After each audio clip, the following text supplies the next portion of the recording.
High, good morning. কেমন আছো সবাই? আজকে হচ্ছে 5th অফ জানুয়ারি 2026 আর আজকের দিনটা আমার আর মিহির জন্য খুব খুব খুব স্পেশাল। কারণ আমি আজকে নতুন চাকরি জয়েন করব আর মিহির আজ থেকে শুরু হচ্ছে ডে কেয়ার। তো আমরা দুজনই খুবই অ্যাংসাস ছিলাম এবং ওরিড ছিলাম যে মিহি কেমন থাকবে ডে কেয়ারে। এই প্রথমবার ও আমাদেরকে ছেড়ে বাড়ির বাইরে অনেকটা সময় থাকবে। আর তোমরা জানো যেহেতু আমি ফুল টাইম জয়েন করছি তাই এটা ছাড়া আর অপশান নেই।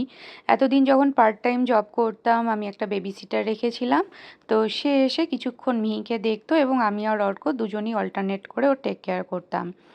তো এখন তো আর অপশান নেই, আমরা দুজনই যেহেতু ফুল টাইম জব করছি তাই ওকে ডে কেয়ারেই যেতে হবে এবং আশা করি ও ভালো থাকবে, কারণ মিহি বাচ্চা খুব পছন্দ করে। এখন বেচারির শিডিউলটাও আস্তে আস্তে চেঞ্জ করতে হবে। আজকে তো তার ঘুমই ভাঙছে না, দেখো সে কত ঘুমে রয়েছে, তাও সে কিন্তু ঘুম থেকে উঠে একটা সুন্দর স্মাইল দেয়। আর এদিকে আমিও রেডি হয়ে নিয়েছি অফিস যাব বলে। তো আজকে যেহেতু প্রথম দিন আমি আর অর্ক দুজনই যাচ্ছি মিহিকে ড্রপ করতে। তো ও অ্যাকচুয়ালি অর্কর কাছে বেশি থাকে আর আমার সাথে বেশি খেলে। তো অর্কর কোল থেকে ও হয়তো যেতে পারবে না বা যেতে চাইবে না, সেই জন্য আমরা ভাবলাম চলো দুজনই যাই। অর্ককে দেখলে ও একদমই ছাড়তে চাইবে না। তো দেখা যাক। এই দেখো এখানে মিহির ব্যাগ রেডি, আমি ওর নামও লিখে দিয়েছি ব্যাগে এবং সমস্ত যা যা জিনিস থাকে সব দিয়েও দিয়েছি। এখানে আমারও ব্যাগ রেডি। তো আমরা অলমোস্ট দুজন রেডি হয়ে গেছি, দুজনই যাব। তো মিহি গেল অর্কর সাথে গাড়িতে আর আমি যাচ্ছি আমার কারে করে। আমি ওখান থেকে দিয়ে ডিরেক্ট অফিস বেরিয়ে যাব।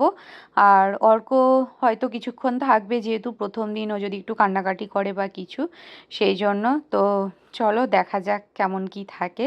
আমার আজকে অফিস একটু লেটেই আছে, তো জাস্ট ওরিয়েন্টেশন হবে সেই। তো এই যে আমরা দুজন দুটো গাড়িতে পরপর যাচ্ছি, অলমোস্ট চলেই এসেছি। এই যে আর 4 মিনিট মতো বাকি আছে। তো হোপ ফর দ্য বেস্ট। তো এই যে মিহির ডে কেয়ার, মিহিকে ডে কেয়ারে দিয়ে দিয়েছি। আমি কিছুক্ষণ ওর সাথে খেললাম, খেলে ওকে ভেতরে সবার সাথে রেখে আসলাম এবং ওর কিছু পছন্দের জিনিসও দিয়ে দিয়েছি যাতে ও একটু হোমলি ফিল করে। এবার আমি বেরোচ্ছি আমার অফিসের উদ্দেশ্যে। তো এই গল্প করতে করতে চলেও আসলাম। এই দেখো আমি আমার ইউনিভার্সিটির ক্যাম্পাসে ঢুকছি। তো তোমাদের সাথে শেয়ার করব পরের ব্লগে বাকিটা।